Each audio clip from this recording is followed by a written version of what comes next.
What's going on, everybody? Thank you so much for coming back to the channel. I'm McGoogles, and what are we talking about today? We're going to be talking about Destiny 2 and the May 8th update and the exotic changes, just kind of how I feel about what it's going to do just for the game and just how I feel it's going to affect the community and the meta of the game. So without further ado, here we go. Shut up and sit down.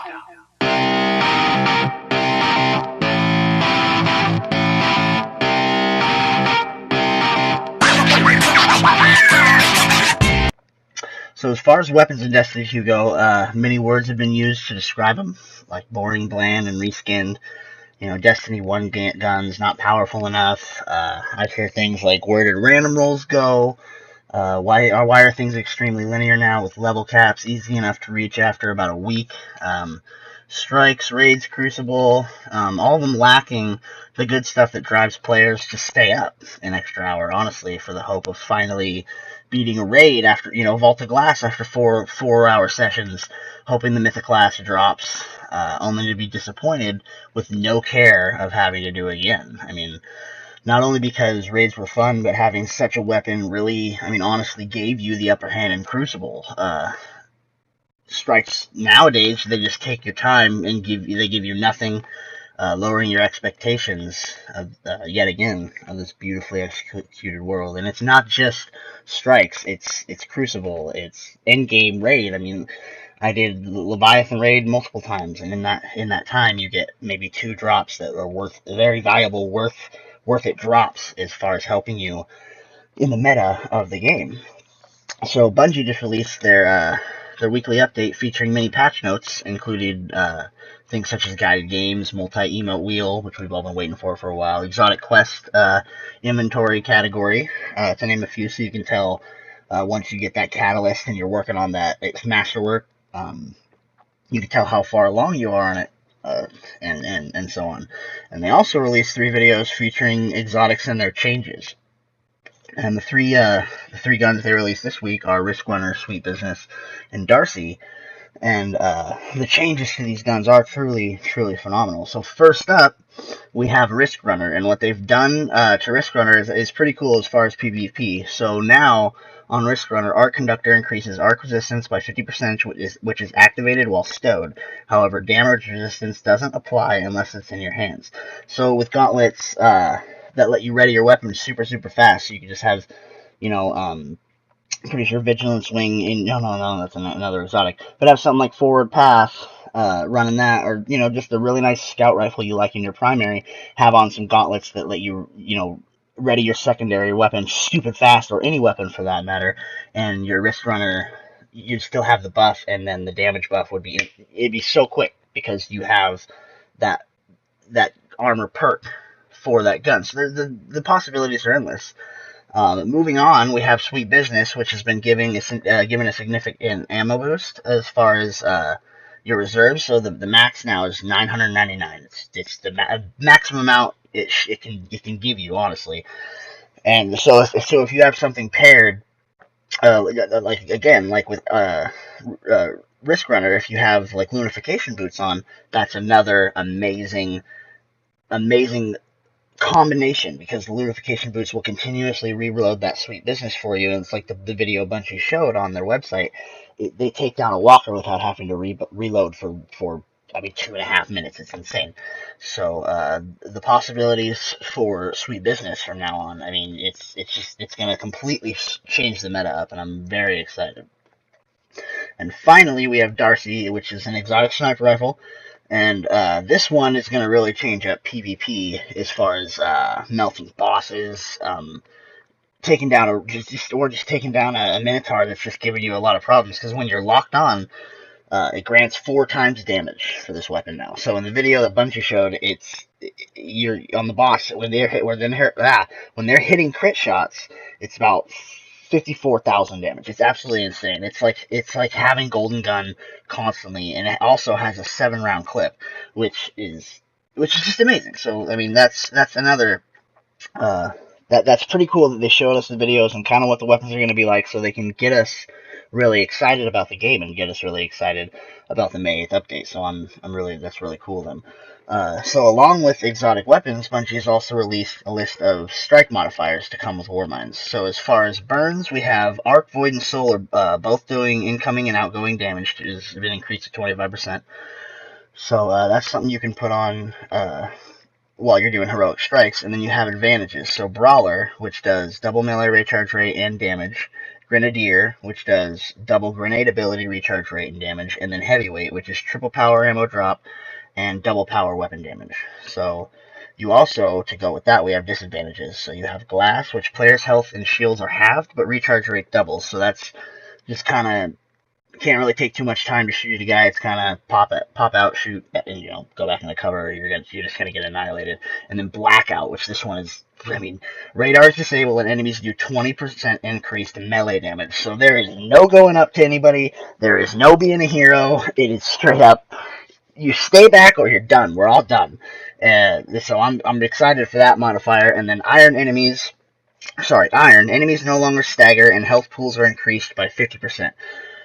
That's another one for enemies. That's absolutely insane. So it's basically like double the enemy that we're fighting. And then grounded players take 5 times damage while airborne. So I mean this is basically like you can make your heroic strike a mini nightfall whenever you want, and that is awesome. I mean that's so awesome. That is gonna totally change up people wanting to actually do heroic strikes. And if they actually have strike specific loot to just heroic strikes, the possibilities are endless. The fact that Bungie is doing this now is they're listening, and I'm so happy to the fact that they're listening in such a way. They also with the Nightfall, they made the modifier emblem auras and token rewards bonus, like the scores. They made the cap bigger, so it's 30k, 60k, and 110k, and then along with 200,000k because of the modifiers. Because when you add the modifiers, it increases the multiplier. So your score, I mean, there's already scores out there that are 300, 400,000 right now, which is insane.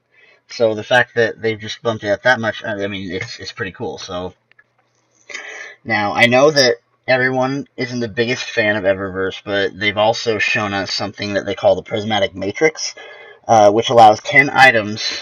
It shows you 10 items on a list. Here it is. And basically, it's 5 on the left, 5 on the right. And what you do is when you turn in your Bright Ingrams or your enlightening or whatever they are, you knock an item off the list, and that includes if you get it in a strike, if you get it out in the world, it knocks it off that list. So once you turn in 10 items, or you get the 10 items, that's it. You can see that you've got them. They're not jerking you around, and I mean you could still buy an Ingram for 200 silver. I mean that's what people don't realize is that's how a lot of game companies fund how they produce DLC and whatnot, and DLC helps that too. But microtransactions do help the developers. It just depends on how horrible they treat their community with those microtransactions, and that's what Bungie did. That's basically what they did. But once you turn in 10 Ingrams, you get those 10 items. They're not dicking around with you, which is pretty cool. So I think that that's kind of a cool way of Bungie saying like, hey, we get it, we get the frustration. Here's 10 items. Play 10 levels worth of play, win-win for both of us. We get your play time to have good numbers, and you get these items, including some exotic Everest items, which is really cool because I'm tired of spending 3,200 friggin' silver having to save up that much in gameplay for a week or two just to buy one exotic dance. It's stupid. So March was a really good step as far as the whole journey for Bungie too, because Destiny was not doing so hot. But May 8th gives us a lot of hope, gives Guardians a lot of hope. The biggest thing for me has been lack of loot quality, just lack of importance, lack of necessity to have certain builds throughout a fire team to even think of touching an activity without having every fire team have a different build on each Guardian. So it just kills. I feel May will definitely address some issues. It's not going to address all of them. I mean, not only exotics are getting masterwork status, but what we have to do to achieve the masterworks. It's no longer R&D. You don't have to rely on R&D. It's pure. I have to get the weapon. They give me a clue to where I can get the catalyst. Once I get the catalyst, I make it a masterwork, the first level of masterwork, let's say. I level it up further with gameplay, experience gains. I mean, that's awesome. And then it becomes a masterwork with a total change to an attribute and a total change to what is the archetype, I believe is what it's called, like the perks on it, which is just awesome. So like Vigilance Wing becomes fully automatic. That's insane. That's my favorite, one of my favorite pulse rifles. I cannot wait for that. So I mean, it that's just going to be one thing that I'm really excited for. But what I am really worried about is if are they going to truly be worth it? Is it worth 4 hours, 5 hours of my time?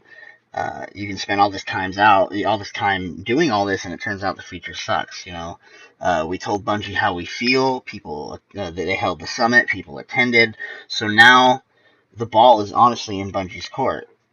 To me, the fact that they're changing all the base stats on how some perks work on exotic weapons, and just everything of how the exotic functions, it really excites me because it's going to change up, the meta. So for instance, hard light having a borealis like element switch effect without having to go into the menus and switch to solar and then switch to. I mean, as far as PVE, that is going to be so useful for raids, so useful for strikes. Just having every single element at your disposal right there. That's truly amazing. I feel that the changes will only make Crucible more intense. I really changed up the meta along with the new ranking system, having Valor and Glory in the quick play and competitive playlist. That excites me. I've never really been able to get into the Crucible. It's just been shoot, shoot, shoot, maybe win, maybe lose, maybe not get a decent gun. I mean, not with random rolls, which is something that they need to bring back, and they're going to in September, which I'm excited about. And to do it all over again, for nothing, like, it's not really my thing. So having the ranking system, I hope, will breathe life into the Crucible, being able to get a few Guardians together, and we work towards something because we're determined not to lose, and we want to get those better weapons and get those better rankings, so people can see, oh, you don't want to mess with those guys. Like, we're gonna lose this match. So, I mean, May 8th, in no way, shape, or form will fix Destiny 2 overnight. That's not what this is about. But it's a step in the right direction. As far as development, they've had some crappy days, crappy months. But no matter how you look at it, developing a game is crazy hard. And they still take the crap every week. They're still like, all right, man, here you go. Check this out. How you feel about that? Oh, no, you hate it? Okay. I'm just going to go home and cry to my wife and my family who I can't support because I can't get paid because we suck at doing it. It's hard, and to do what they do every single week, you know, um, and still try to deliver to not only the hardcore day one veterans like myself and my fellow guardians, but also the whiners who will pay and play for a month and probably sell their copy. If Bungie would just stick to their vision, take feedback, without letting the whiners and naysayers build the game for them, they'd be perfectly fine. So May 8th, the game's headed in the right direction. My only hope is that they continue with it, that they don't get comfortable and think, okay, we're fine, start barely throwing out content to us and barely giving us what we honestly have already paid for, and don't try and make us pay for it again. And just keep doing what they're doing. If they keep doing what they're doing a year from now, this game will probably be on the top 10 list of everybody being like, oh, dude, you play Destiny 2? Play Destiny, you gotta play Destiny 2. Jump on. So, thank you for watching. Don't forget to subscribe if you already haven't. Hit the bell so you get notified. Follow me any way you please: Twitter, Twitch, Facebook. And remember, that's Mr. McGoogles to you. Thanks for watching. Y'all come back now.